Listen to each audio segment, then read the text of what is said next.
Amigas y amigos de Arcotel Televisión, en la noche más terrorífica del año nos hemos venido hasta el casco antiguo de nuestra ciudad para contarles leyendas, mitos y en definitiva historias de terror de aquí, de Arcos de la Frontera. Hemos quedado con un experto en el tema que además viene trabajando rutas misteriosas no solo aquí sino en toda la provincia gaditana. Así que acompañadme que esta noche pasaremos miedo todos juntos aquí en el casco antiguo, recorriendo sus calles y conociendo un poco más todas esas leyendas que son parte de nuestro imaginario, pero que también tienen su pequeña dosis de realidad. Bueno, pues como os anunciábamos, ya estamos aquí con Antonio, que nos va a contar leyendas, misterios y cositas que den un poco de miedo para esta noche de Halloween, para que todos nos quedemos pegados al televisor hasta el final de este reportaje. Antonio, muchas gracias por acompañarnos en esta tenebrosa noche. Muchas gracias a vosotros. Bueno, Antonio, que tiene mucha experiencia en lo que son las rutas misteriosas, ya hablaremos de eso más adelante de este reportaje. Tienen que quedarse hasta el final porque se vienen cosas muy interesantes a Arcos, ¿verdad? Efectivamente, es más, llevamos un poquito de tiempo aquí, pero estamos para quedarnos.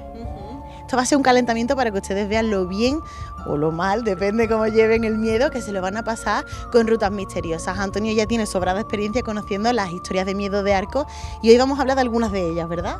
Sí, daremos un pequeño paseo por el casco antiguo que tiene muchísimas leyendas, pero vamos a tocar tres en especial, que una está ubicada en el Callejón de las Monjas, la Basílica de Santa María y obviamente la Casa de las Muñecas en la calle de Jesús de Nazareno. Bueno, algunas les sonarán a ustedes, otras quizá no, esperamos que no todas, así se quedarán para verlo y pasar miedo con nosotros. Vamos a empezar esta ruta, agarren un cojín si tienen miedo porque va para largo, ¿verdad? Pues sí. Vamos a ver estas rutas misteriosas de Arcos de la Frontera. Bueno, pues vamos a comenzar esta ruta misteriosa y nos hemos venido a la Basílica de Santa María, que yo me imagino que habrá muchísimas leyendas de miedo con esta basílica, ¿verdad, Antonio? Muchísimas y muy interesantes, la verdad. Bueno, tenemos el Círculo Mágico, que ya lo conoce todo el mundo que viene a Arcos de la Frontera, pero no vamos a hablar de magia, sí un poco de espíritus, de malfarios y alguna que otra cosa que tiene que ver con la campana de Santa María. Sí, además con la más grande de las tres, que es la más impactante, que es la que se supone, según cuenta la historia, está maldita. O sea que tiene muchísima historia desde 1899, que fue cuando Arcos de la Frontera fue visitado por el cardenal Marcelo Spínola. En esa ceremonia que se le hizo de bienvenida, la campana se desprendió. Entonces, por suerte no hubo víctimas, pero la campana tuvo que refundarse y se hizo un evento en 1907, donde tras una celebración la iban a volver a poner, pero con la mala suerte. Siempre hay un pero, ¿no? Vamos a acercarnos por aquí para que ustedes vean también cómo nos envolvemos con esta noche tenebrosa de Arcos de la Frontera. Entonces se refundó la campana. ¿Y qué pasó? Pues con la celebración que se hizo, porque era un acto ceremonioso, para volverla a colocar a su sitio, volvió a caerse. Y esta vez sí hubo víctimas. No obstante, se dice que hasta 1985 no se volvió a colocar, esta vez sin actos. Esta vez se dejaron de pompa y boato, ¿no? Claro, no había ningún acto más, pero no obstante, luego de ser colocada, ocurrieron dos sucesos trágicos en su interior de la basílica. Por lo visto, dos grandes lámparas se desprendieron, con la mala suerte de que una de ellas acabó con la vida de dos monaguillos. Esto siempre es un poquito de chicha, ¿no?, para las leyendas, y según cuenta la gente, cuando los campaneros hacían sonar la campana mayor, ¿no?, entre las demás también, decían que en lo alto de la torre se escuchaba la risa de esos dos monaguillos muertos en esa campana que había traído tantas desgracias a la Basílica de Santa María. Bueno, pues como pueden escuchar, la basílica entraña muchos misterios. Este solo es uno de los que les vamos a contar en esta noche, pero solo con mirar la portada, las luces y el juego de oscuridad que hay aquí, ya nos puede invitar un poco a imaginarnos las de historias de miedo que habrá detrás de esta basílica, porque si otra cosa no, el casco antiguo tiene ese deje misterioso, ¿verdad? Ese terror que te acompaña en cada esquina, sobre todo cuando cae la noche. Sí, además es un sitio muy mágico y que parece que todas las entidades se concentran en el mismo punto. Es más, como digo, la mismísima basílica tiene bastante más leyendas que el que quiera saber, pues que me diga. Que estén pendientes. Vamos a contarles una más sobre Santa María, pero quédense primero pensando cuando han subido al campanario de Santa María, si han escuchado esas risas tronando por las campanas.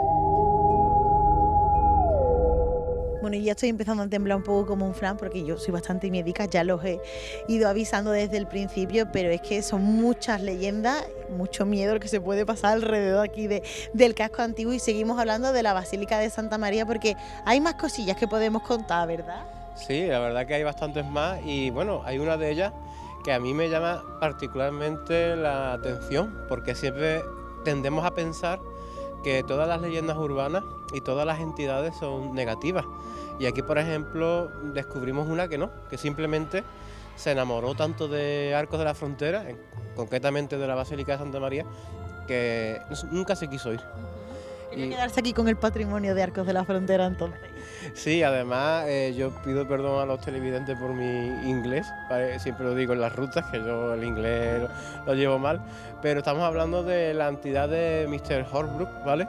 Que era un supuesto, en principio, simple turista de Escocia, que vino en 1910, en verano, a conocer Arcos, y tras una misa aquí en la Basílica de Santa María, pues se quedó absorto por toda la belleza que la basílica posee, y el sacristán de la época se dio cuenta y empezaron a ser como muy amigos, ¿no? Y le empezó a contar los secretitos, a enseñarle todo lo que era la basílica. Entonces, sobre todo se enamoró de la sacristía, le encantaba todo lo que había allí. Y entonces todos los veranos Mr. Holbrook venía a Arcos simplemente y llanamente para ver a su amigo y la basílica. Algunas veces también pues el sacristán de Arcos de aquí pues iba para allá. Pero por regla general siempre venía él, hasta que un verano dejó de venir y el amigo pues se sorprendió, no sabía exactamente que faltar a su cita no era normal. Claro, porque todos los veranos venía. Entonces él decidió partir a ver qué le había ocurrido a su amigo y descubrió la triste noticia de que su amigo había fallecido ese año. Entonces visitó su tumba allí en Escocia, mostró su respeto y volvió a Arcos, ¿no? Entonces todos los veranos el sacristán se empezó a dar cuenta que precisamente en las épocas que el amigo venía, Mr. Holbrook, empezaba a escuchar, una vez que la misa se acababa, en lo que era la sacristía, unas pisadas, un ruido y una fragancia que le recordaba a su amigo. Entonces él dedujo que su amigo seguía aquí, y así fue hasta que él falleció, y se sigue diciendo que cuando se escucha pisadas por la sacristía es Mr. Holbrook, que aún no se ha ido. Así que si venimos aquí en verano a disfrutar de nuestra basílica y de la sacristía, tenemos que poner bien la oreja, ¿verdad? Que posiblemente escuchemos esas pisadas o olamos una fragancia muy escocesa que puede ser, ¿no? Pues sí, y bueno, es una entidad no negativa, ¿no? Es una que se enamoró de Arcos y su belleza. Sí, porque tal como tú has dicho, Antonio, tendemos siempre a pensar que los espíritus son algo malo, y muchas veces son incluso protectores o personas que nos han querido tanto que quieren quedarse ahí con nosotros. Claro, ya ahí entraríamos en lo que son las entidades que están ancladas a un sitio, a una persona, o simplemente llanamente quieren soltar un mensaje, que también las hay, y ya bueno, entraríamos en las no tan positivas, que las vamos a dejar ahí, ¿no? Claro, sí, las no tan positivas ya llegaremos a hablar de ellas quizás a lo largo de este reportaje, así que ustedes quédense pendientes y vamos a ver si escuchamos las pisadas de Mr. Holbrook. Bueno, abandonamos la Basílica de Santa María, ya volveremos porque, como hemos dicho, hay muchísimas leyendas y misterios en esta basílica, ¿verdad? Quedan cosas por contar. Sí, además que hay bastantes cosas y que, bueno, que tiene muchísimas leyendas. El problema de todo esto es que es imposible resumirlo en tan poco tiempo. No pasa nada, porque ahora vamos a contarle con muchísimo detalle una leyenda misteriosa de aquí, del Callejón de las Monjas, que yo creo que a cualquiera, ya sea de día o de noche, le llama muchísimo la atención, ¿eh? Sí, además este callejón para mí siempre ha sido como una insignia de las leyendas de Arcos de la Frontera, porque para los que venimos de fuera es lo primero que te enteras cuando empiezas a investigar y a indagar entre las múltiples leyendas urbanas de Arcos, ¿no? Y siempre, sí, ahora que lo tenemos aquí delante, tan místico, te evoca eso que se dice de esas pisadas de esas monjas, ¿no? Que se ven esas siluetas deambulando y proyectadas en la pared, esos sonidos de carruajes, de caballos de otras épocas que parecen que se han quedado aquí abocados, ¿no? A una especie de eco eterno, o incluso como se dice que se pica a las puertas como en antaño, ¿no? Así a horas altas de la madrugada y sin haber respuesta una vez que abres la puerta, ¿no? Y entonces eso te embauca y te atrapa a esas historias que aquí se narran, como por ejemplo, que también está aquí ubicado en el callejón, lo que viene siendo la leyenda del convento de la Encarnación, donde tenemos a una monja muy particular. Muy particular, porque agárrense bien, aquí han pasado muchas cosas en Arcos de la Frontera y por supuesto, como todos los pueblos, tiene sus historias de miedo que tienen su parte de verdad, ¿verdad? Sí, porque además es una curiosidad porque tenemos que a nivel histórico lo que se narra en dicha leyenda es verídico, o sea, llegó a ocurrir. Nos tenemos que ubicar en ese convento en el siglo XVII, cuando nos encontramos con una monja, Beatriz del Santísimo Sacramento, que era muy creyente, tanto que cuando empezó a enfermar no quería recibir ayuda médica. Ella decía que la misma fe en Dios la haría sanar, entonces se negaba a que ninguna de las otras monjas fueran a pedir ayuda al exterior. Es más, tal fue su terquedad que cuando ya estaba muy enferma decidió encerrarse en su claustro y rezar, hasta que un día la descubrieron y no estaba ya entre ellos. Entre los vivos, Entre ¿no? los vivos. Sí, además que fue un hecho muy impactante porque aunque la monja era muy dura, muy estricta, porque como digo, era muy creyente, demasiado quizás, impactó mucho en lo que fue el convento. Entonces hay que recordar a la gente que no lo sepa que antiguamente lo que era el sistema de enterramientos, ¿no?, en los nichos, se basaba en un sistema de, digámoslo así, de paso por putrefacción, es decir, no había suficientemente nichos para todas las monjas que iban pasando por dicho convento. Entonces, al principio, cuando el cadáver acaba de ser enterrado, se entierran en nichos laterales, por regla general, que son mucho más amplios para que quepa el cuerpo. Pasado el tiempo, ese cuerpo entra en putrefacción, obviamente, y ya los restos pues van pasando a nichos más pequeños, hasta que por último ya lo que va quedando se une en un nicho común, ¿no? Entonces, en un primer momento, Beatriz fue enterrada en uno de estos nichos grandes, porque el cuerpo acaba de ser enterrado, y entonces ese nicho estaba, como digo, en la pared.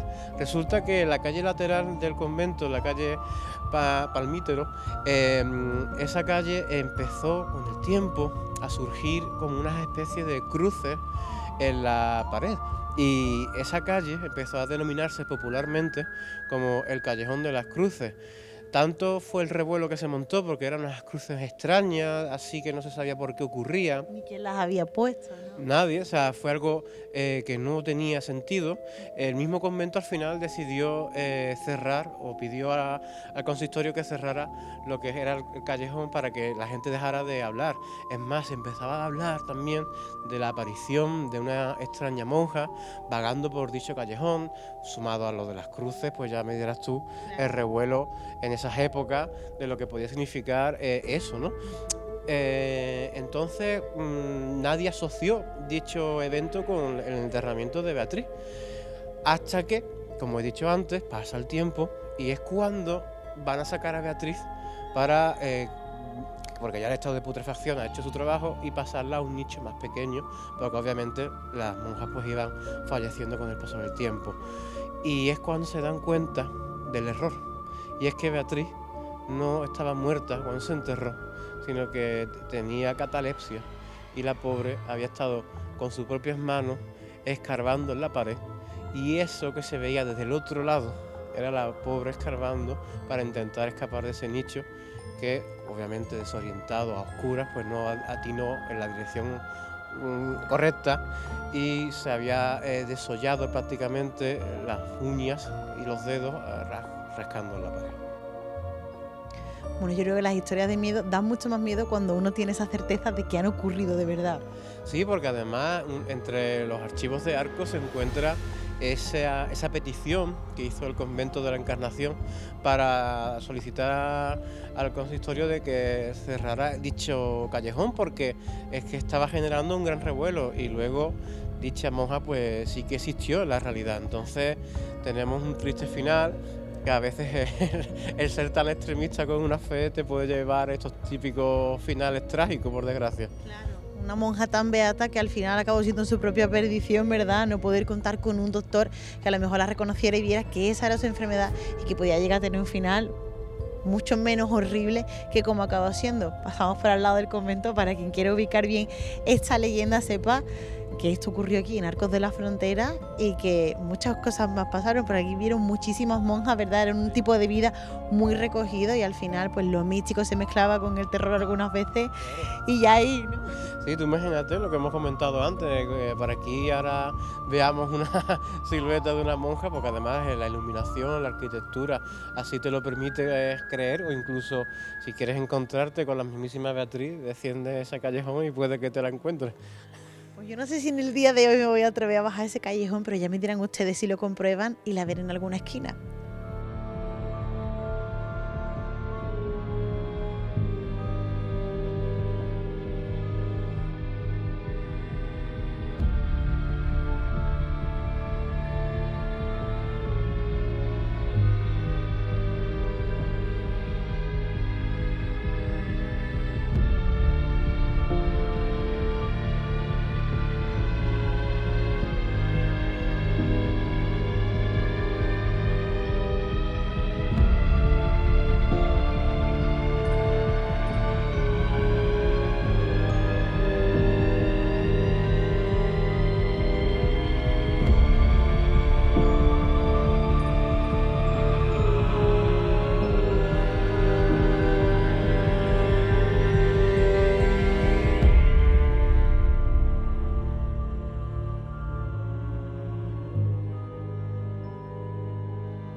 Bueno, espero que no estén pasando mucho miedo esta noche, o bueno, que sí que estén pasando miedo, ¿verdad? Para que se queden con nosotros hasta el final y sigan teniendo pues ese cosquilleo que les sale a uno en el estómago cuando escucha historias de su pueblo y historias que dan tantísimo miedo como esta que acabamos de escuchar en el Callejón de las Monjas. Yo creo que esa para ponerse los pelos de punta, ¿eh, Antonio? Sí, porque además tú imagínate estar en esa situación, encerrado en un sitio que no sabes exactamente dónde estás y pidiendo auxilio, que no te escuche nadie. Eso tiene que ser... Escuche nadie y además que tú veas que los días pasan y tu cuerpo se va deteriorando y no puedes hacer nada. Claro, y tener que ponerte a arañar la pared, hasta que te rompan los dedos, tiene que ser desesperación extrema. Absolutamente, vamos, la desesperación hecha vida. Estamos ahora en otro de los callejones de Arcos que a ustedes también les sonarán si son del casco antiguo y si no seguro, porque aquí todo el mundo viene en Semana Santa. Estamos dirigiéndonos un poco hacia San Agustín, porque con el Nazareno hay muchas leyendas que ustedes las conocen sobradamente, pero hoy les hablamos de otra, ¿verdad? Claro, aquí ocurrió en la calle de Jesús de Nazareno una investigación paranormal. Ya no estamos hablando de una leyenda urbana, sino ya de un caso investigado y que además pues se tiene constancia gracias a incluso compañeros para la empresa que trabajo, que es José Manuel García Bautista, un investigador paranormal de Sevilla, y que estuvo en esa morada de las muñecas, como se denominó el caso, en una de estas casas de esta calle, donde empezó a generarse un fenómeno poltergeist, ¿no? Estamos hablando de una supuesta entidad burlesca, pero no obstante hay que diferenciar que los poltergeist realmente son burlescos, pero hasta ciertos límites, porque empiezan a volverse violentos, ya que el objetivo de este tipo de entidades es expulsar a los moradores de su casa, porque ellos entienden que es su casa, y te puede hacer la vida imposible hasta extremos muy negativos, como le ocurrió a esta familia de 5 componentes, dos padres y 3 hijos, que, como dato curioso, decir que acabaron durmiendo todos juntos en el salón porque eran incapaces de vivir ya o habitar como una familia normal y corriente, cada uno en su habitación, debido al temor extremo que les estaba llevando dicha entidad. Claro, que al final lo que les obligaba era a irse, ¿no? Lo que estaba empujándolo a que abandonaran la vivienda, y por eso al final podía ser un problemón. Sí, además que no estamos hablando de un caso muy antiguo, estamos hablando de un caso que se dio, si no me falla la memoria, aproximadamente 2010 por ahí, y que no estamos hablando de siglo XVII, XVIII, como hemos hablado antes. Pero no estamos retrocediendo en el tiempo, esto fue hace muy poco. Y además empezó, según la familia narró, los hijos fueron los primeros que empezaron a ver a una entidad de un niño, así rubio, sin ojos, que quería hacer daño a dichos niños. Claro, los padres al principio no lo creían, obviamente pensaban que eran imaginaciones de sus respectivos hijos, pero toda cosa cambió cuando fueron los padres los que empezaron a ver dicha entidad. Bueno, los niños lo veían, pero igual los padres no se lo tomaban muy en serio, porque sabían que eran chiquilladas o algo así. Sí, además no le dieron importancia, pero por desgracia ellos también acabaron divisando dicha entidad. Es más, la entidad incluso empezaba a hacer daño físico. Estamos hablando de que en un primer momento los casos poltergeist no empiezan de golpe, es algo que va increciendo. Empieza de manera leve, tú escuchas un ruido o crees escuchar un ruido, crees que algo se ha movido solo porque lo recordabas en otro lugar, quizás algo que se cae y tú piensas que quizás ha sido la misma gravedad o el viento que lo ha tirado. Pues hasta no que le dan mucha importancia a las cosas pequeñas que van pasando, hasta que ya vienen cosas más grandes. Claro, y eso va aumentando hasta que ya se hace insoportable.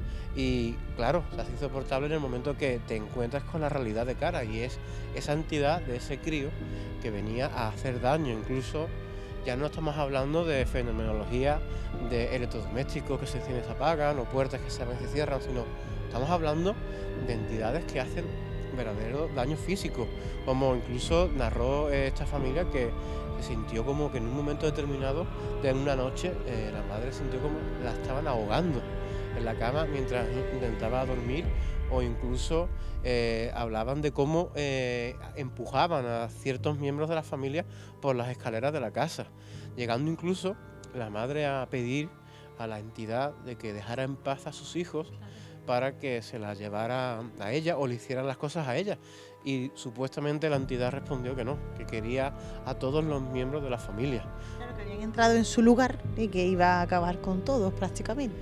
Claro, porque siempre que se empieza una investigación se busca el origen, ¿no? ¿Por qué de repente ocurre esto? ¿Qué ha pasado aquí? Según se cuenta, durante unas obras en dicha calle donde nos encontramos, aparecieron los famosos túneles de arcos, y estos túneles, resulta que uno de ellos tenía salida por el cuarto de baño de esta familia, y según se dice, en ese túnel se encontraron restos óseos que pudiera ser que pertenecieran a estas entidades, que bueno, puede adoptar la forma de un niño, pero realmente estamos hablando de otra cosa, de que quizás sea otra entidad que se esconda detrás de esta forma. Entonces ellos pensaban que estaban siendo atormentados por dicha entidad, ya que habían removido el túnel y con ellos sus restos. Entonces, viendo que la cosa iba mal, querían o solicitaban ayuda. Eso atrajo a muchos curiosos del misterio, como digo, entre ellos a mi compañero, que vino a hacer diversas investigaciones. Yo estuve escuchando más o menos lo que se iba sacando de aquí poco a poco, porque todavía ahí era un aficionado, no era ni siquiera un investigador, y la verdad que hubo muchísimas pruebas, incluso fotos que llegaron a salir en programas de tirada nacional. El caso se volvió muy conocido, pero no conseguían echar a esa entidad o apaciguarla. Parecía que estaba reclamando lo que en principio ella creía que era suyo, que era la casa, y esto provocó en que empezara a buscar otras maneras más agresivas para hacerse oír. Y entonces eso empezó a hacerse ver de otra manera más palpable, quizás incluso eso, más agresiva, porque intentó volver a hacer daño a los hijos, ya que al fin y al cabo ese era el objetivo. Mucha gente me pregunta, ¿por qué el nombre de la morada de las muñecas? Porque realmente estamos hablando de un caso poltergeist, ¿no? Claro. Debería tener otro título. Bueno, pues esta casa cuenta con una peculiaridad, o contaba con una peculiaridad, que era la decoración que la familia tenía. Existen imágenes en otros canales que se publicó, incluso como me han comentado en Cuarto Milenio, otros programas, donde se ve esas paredes llenas de muñecos o muñecas de porcelana por todas las estancias. Era algo muy peculiar, pero bueno, para gustos colores, ¿no? Yo tengo una prima que tiene un montón de muñecas de coleccionismo de porcelana puestas en una villina preciosa, y cuando no hay una historia de miedo detrás no parece que sea nada malo, ¿verdad? Entonces, ¿qué elemento puede hacer o utilizar la energía, la entidad, para hacerse notar y manifestarse? Pues bueno, todo el mundo se nos viene a la cabeza la muñeca de Annabelle, ¿no? Que se ha puesto muy de moda. Pues más o menos algo parecido ocurrió aquí. La entidad, para hacerse oír de una manera más notable, obviamente, empezó a intentar manifestarse a través de estos muñecos. Y en principio el padre contaba con una bolsa de basura donde ya había escondido a uno de esos muñecos que se había empezado a mover solo por la casa. En principio solamente a moverse por la casa, pero llegó el día que una de las hijas se encontraba jugando con una muñeca de porcelana que de repente, sin mecanismo alguno, empezó a moverse sola en las manos de la cría y a hablar. Claro, imagínate el chillido que esa pobre cría metió. Entonces el padre, raudo, fue a buscar qué es lo que ocurría, y cuando se encontró con ese suceso, agarró la muñeca que en un principio empezó a suplicar que no le hiciera daño, pero claro, ponte tú en el lugar del padre y esa muñeca voló por los aires, como tú comprenderás. Tanto es así que cogió la bolsa con el otro muñeco, la cerró, se fue al mirador de la Peña Vieja y lanzó las muñecas por allí. Hay gente que dice que la muñeca volvió a la casa y se presentó en la puerta. Eso tengo que decir que es falso. El problema de todo esto es que no fue la única muñeca que tuvieron actividad paranormal. Hubo una tercera, y esa sí que se dejó en la puerta durante un tiempo y ya luego sí que la tiró nuevamente, o se la llevaron los servicios de limpieza de las calles. Pero sí que es verdad que no fue la muñeca la que volvió. Mucha gente cree en eso, pero hay que decir que todo el misterio siempre se toca con seriedad, y eso no ocurrió. Sí que hay que decir que ya llegado a este punto, los padres se habían reunido con la persona que llevaba la alcaldía en Arcos en esos años, solicitando un cambio de casa, porque por más que venían los investigadores, los curiosos, los videntes, aquí no se solucionaba nada. No subsanaban el problema y no podían seguir viviendo allí. Claro, entonces, como digo, acabaron durmiendo todos juntos por el hecho tan estrafalario que estaban viviendo. Suponte vivir en tu propia casa y que, como digo, ellos comentaban que de plena madrugada se les encendía el equipo de música solo a todo volumen, objetos que se caían solo, golpes, ruidos, las muñecas, los muñecos, o sea, tenía que ser imposible conciliar. Posible, y además nunca sabía lo que iba a pasar. Claro, y tener esa entidad por allí que, por cierto, llegó a aislarlos de la familia. El resto de familiares, primos, tíos, hermanos, se fueron alejando de ese núcleo familiar y se quedó solo. Es entonces cuando solicitan esta ayuda, el querer irse de esa casa, el que le dieran una vivienda social para poder marcharse, y al final lo consiguen. Es aquí donde siempre el misterio, por desgracia, muestra dos caras, ¿no? Hay gente que, entre ellos me incluyo yo, igual que mi compañero, que sí creen en este caso. En este caso existen pruebas fehacientes, existen pruebas gráficas que, por desgracia, se mantienen privadas, ¿no?, para la opinión pública, ya que es un caso muy particular. Yo, por ejemplo, en las rutas, al igual que hoy, nunca digo qué caso exactamente es, por respeto a que quizás viva alguien ahora en esa morada, pero sí es cierto que hubo otro grupo de personas que lo que decían era que se estaban aprovechando de la situación para pedir esa vivienda social y irse a otra casa mejor, porque recordemos que estamos en el casco de Arcos y es muy bonito, pero no a todo el mundo le gusta llegar hasta aquí arriba. Por mi parte, yo siempre soy una persona muy crítica y escéptica con el misterio, incluso en las rutas lo digo, hay leyendas que no me las creo, pero también digo que lo que esconde esas leyendas es más interesante que la leyenda en sí. En este caso, yo me fío fervientemente, aunque yo no estuve en el plano directo, yo me fío fervientemente de mi compañero que investigó este caso de manera muy seria, incluso de otros compañeros que no conozco del misterio, porque por suerte esto es algo muy amplio y existe gente muy profesional, y yo sí, este caso sí lo creo. Que a la gente le gusta malentender el misterio o que todavía vea el misterio como un tabú, pues eso sí no te lo puedo negar, pero este caso en concreto para mí es de los que más me pone la piel de gallina aquí de Arcos. Pues a mí me ha dejado la verdad igual. Además, este callejón siempre ha dado un poco de respeto, cuanto menos, y más todavía cuando es de noche, porque esta historia fue muy sonada en su momento, ¿verdad? Yo creo que incluso todavía hay curiosos que la siguen googleando y la encuentran en redes sociales, en Cuarto Milenio, en todos los programas que tú quieras, pero tuvo un grandísimo impacto en su momento. Sí, además es un misterio que por suerte o por desgracia nunca se acabó de concretar, porque tenemos que decir que esto de las investigaciones, la gente se piensa que, si se me permite, es una cosa rápida. Tú llegas al sitio un día o una noche, como tú quieras investigar, pones tus grabadoras, tus aparatos, lo que sea, estás 2 horitas, 3 y te vas. No, es un trabajo de campo donde tienes que estar un día, otro día, otro día, otro día, y así sucesivamente, analizando pruebas, sacando diversas pruebas, comprobando exactamente con un informe todo lo que está ocurriendo día a día, hora a hora, y luego con todo eso que tienes encima buscar el contexto, en este caso lo que se dijo, lo de los túneles, ver si eso es cierto, ver si eso puede afectar realmente, si había o no había restos óseos, que se dice que el ayuntamiento los escondió pronto para que no se hablaran de ellos. En fin, muchas incógnitas que resolver, y ya luego, después de ese largo proceso, sacar las conclusiones ya fehacientes y claras, porque tienes ya como mínimo muchísimos trabajos de campo realizados donde poder tú argumentar correctamente tus conclusiones, ¿no? Y no es ir un día, 3 horitas y adiós, no. Es una investigación muy seria la que hay detrás de todos estos sucesos para las personas que se dedican a ello. Claro, entonces por eso siempre me gusta comentar que cuando se hacen estas afirmaciones, ¿no?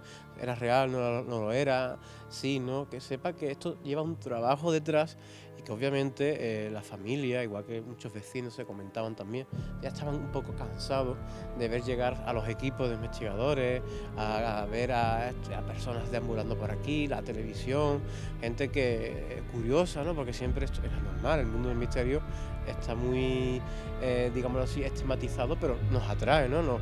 El misterio parece que al final te envuelve. Y por suerte o por desgracia, esta familia pues se cansó, o sea, y se acabaron las investigaciones y las conclusiones se acabaron ahí. ¿Quién tiene razón? Pues el que lo vivió. Pues tengan mucho respeto a esas investigaciones, porque hay gente que se le ocurra muchísimo y que está detrás, pero mientras tanto vigilen sus muñecas de porcelana si tienen alguna en casa. Bueno, pues hasta aquí esta ruta que les hemos traído en esta noche de Halloween. Espero que se hayan quedado con nosotros hasta el final, porque esta última es para ponerse ya la piel de gallina y replantearse si pasarse por aquí de noche o no. Antonio, muchas gracias. Muchas gracias a vosotros por contar conmigo. Hombre, yo creo que se abre aquí una puerta para seguir hablando de misterios, porque además de contar contigo, esperamos próximamente llegar a Arcos de la Frontera con muchísimas ganas de estas rutas misteriosas, ¿verdad?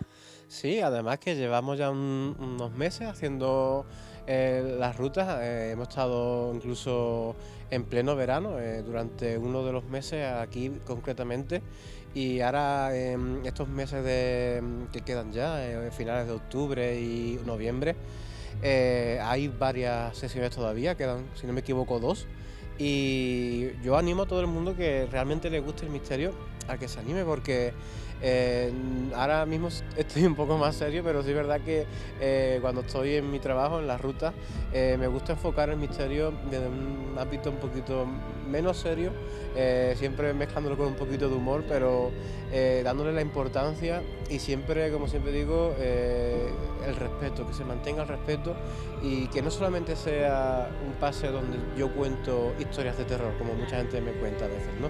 Sino que yo intento dar pinceladas de cómo es el mundo del misterio, los conceptos básicos, el conocimiento para una investigación, si alguien se anima en un futuro, que después... Para mí es un orgullo que a veces contacten conmigo y me digan que han hecho sus primeras grabaciones, que han utilizado ciertas aplicaciones o herramientas gratuitas para hacer sus primeras pruebas y, oye, que la gente se vaya con eso también, pues llena mucho. Pues la verdad es que yo creo que quien nos esté viendo está quedando con muchísimas ganas de contactar contigo y venirse a una de estas rutas. ¿Cómo lo podemos hacer? Bueno, pues a través de la página web de rutamisteriosa.es. Ahí tendrá todo el catálogo de lo que es a nivel nacional, ya que la empresa se mueve por toda España. Y luego, pues si quieren contactar conmigo, pues ya se entra en la parte de Andalucía, la provincia de Cádiz, y ahí estarán todas las rutas disponibles en ese momento en la provincia gaditana, que por cierto las llevo yo enteras, así que espero que venga una vez, repita otra vez, es que le gusto como cuento la leyenda, y ahí pues encontrará la de Arco Misterioso. Tenemos Facebook, Instagram, incluso una publicación que tú hiciste para quien quiera escarbar un poco más en el misterio, ¿verdad? Sí, yo siempre lo digo, por suerte o por desgracia, empecé en esto con un pique entre un ex compañero donde yo trabajaba en esa época, allá por el 2017-18, y saqué lo que fue mi primer libro, que fue San Fernando Paranormal, porque yo realmente soy de allí, llevo aquí muy poco viviendo y mira, no estoy ya, me siento como en casa.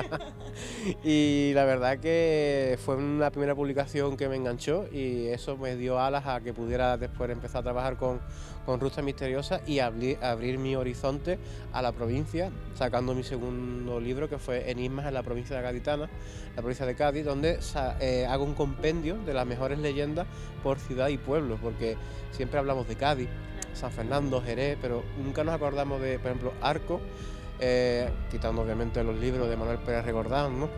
Y bueno, y Jimena de la Frontera, que también tiene, Castellar de la Frontera, son sitios que también tienen sus misterios y yo ahí hago el esfuerzo de buscarlos y recopilarlos y siempre con el máximo respeto y rigurosidad, que no me gusta, como digo, que el misterio caiga en saco roto porque la gente meta un poco de fantasía cuando tenemos que ser lo más escéptico posible, cosa que yo me incluyo y siempre que hago una ruta y le digo a la gente si quiere contactar conmigo o saber más de mi trabajo, de lo que yo hago, cuando entren en mis redes sociales lo que van a encontrar son pruebas que, bueno, a lo mejor el que está acostumbrado a esto de manera fantasiosa no le impacta, pero yo le puedo asegurar que todos los vídeos que ven en mi Instagram o en mi Facebook son 100% reales. Ahí no hay danzas ni manos ocultas que empujan sillas o abren puertas solas. Ahí lo que hay es algo real porque no me gusta que se tire piedras sobre nuestro propio tejado. Así que yo animo, si se me permite, que me contacten si quieren por mis redes sociales, que es Richard Stein, yo sé que es un nombre en inglés, volvemos a decir. ¿Te gusta el inglés al final? Me encanta, vamos, me encanta. Si lo pone por escrito, mejor. Y si no, pues a través de mi Facebook, que es la Cara Oculta de, que es una asociación cultural que yo llevo junto con otros compañeros del misterio, donde hacemos investigaciones e incluso llevamos a gente que se apunta a dichas investigaciones para enseñarles cómo se hace el trabajo de campo, cosa que por cierto os invito. Pues ya nos quedamos aquí con el recado en Arcotel Televisión y si a ustedes les ha gustado este reportaje les prometemos que os traeremos alguno más terrorífico si cabe en adelante. Antonio, muchísimas gracias de nuevo y nos vemos muy pronto.